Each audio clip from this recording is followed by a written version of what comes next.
네, 안녕하세요. 김찬용입니다. 이 재생 목록에는 3분 미술사란 컨셉으로 미술에 대한 이야기를 저희가 좀 실어 나갈 겁니다. 단기 속성 미술사처럼 간단하게 소개하는 100초 정도 이렇게 생각하고 처음에 시작을 했는데, 제가 엄청 말이 많아서 사실 3분도 절대 못 지킬 거란 생각이 들고는 있으나, 여러분이 어디 미술관에 갔을 때나 좀 즐겁게 써먹을 수 있는 미술적인 내용, 오늘 그 3분 미술사의 드디어 대망의 첫 에피소드 만의 모네 편을 좀 소개해 드리려고 하는데요.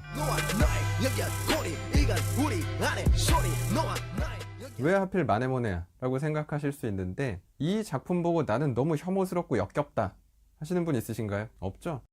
보통 이 인상주의 작품 정도까지는 우리 취향 없이 모두가 보통 좋아합니다. 우리나라의 대형 전시라고 얘기하는 전시가 3, 4년 전 정도까지만 해도 인상주의 전시로 다 도배돼 있었죠. 그만큼 대중성이 크기 때문에 우리가 가장 편하게 접근할 수 있는 부분이고요. 그러니까 어렵게 고전시대부터 시작하지 않아도 좋아하는 데부터 시작해도 얼마든지 재밌어질 수 있기 때문에 만의 모네부터 시작을 하게 될 겁니다. 근데 막상 이거 얘기하려고 하다 보면 헷갈리시죠? 만의 모네, 만의 모네, 모네, 만의 만의. 실제로 당시에 사람들도 이걸 헷갈려 했답니다. 모네의 작품 풍경화가 하나 떡 걸려 있었는데, 사람들이 그걸 보고 마네한테 가서 작품 잘 봤어요 하고 박수 쳐주니까 마네가 좀 열받아 했다라는 기록이 소개가 될 정도로 모네하고 이름이 비슷해서 좀 헷갈려하는 경우가 많이 있었다라는 거죠. 자, 이거 어디 가서 여러분 아는 척하기 좋게 제가 포인트로 좀 짚어드리면, 마네 할 때 철자 사이에 A가 있죠. 쭉 내려가서 O가 있죠.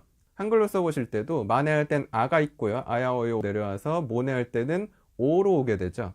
마네가 나이도 많고 먼저 시작했고 먼저 죽은 사람이다 라고 생각하시면 되고, 모네가 늦게 태어난 후배고 그러나 훨씬 장수를 했고 인상주의를 완성시킨 사람이다 라고 생각하시면 됩니다. 마네모네 이렇게 구분하면 돼 라고 얘기하시면은 어쩜 그렇게 저급하게 얘기할 수 있니? 아, 정말 이 미술사 컨텐츠는 정말 내용이 없는 거구나 라고 생각하실 수 있는데, 조금만 더 디테일한 살짝의 구분점을 드리면, 마네는 시대의 인상을 표현하고자 했기 때문에 시대의 사람들의 모습에 훨씬 관심이 많았다면, 모네의 작품들은 보시면은 풍경 자체, 빛과 그 시간의 인상에 관심이 많았기 때문에 그려지는 테마와 표현 자체가 굉장히 다른 거죠.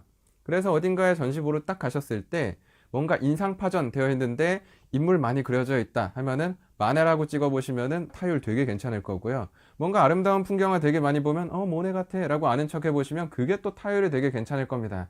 다만 이 말 믿고 함부로 지르셨다가 아니란 대답 들으셨을 때도 당황하지 말고, 내가 언제 모네라고 했니? 모네 같다라고 했지? 라고 그냥 한마디 던지시면 나름 안목 있는 사람처럼 충분히 보일 수 있기 때문에 나중에 작품 보셨을 때 당황하지 마십시오. 인상파스럽구나. 그리고 이런 구분점이 있구나. 이 정도만 알고 가셔도 훨씬 즐거워지니까요. 3분 채웠나 모르겠네요. 오늘 이 시작 스타트는 이 만의 모네에 대한 이야기로 여기서 좀 정리해 보도록 하겠습니다.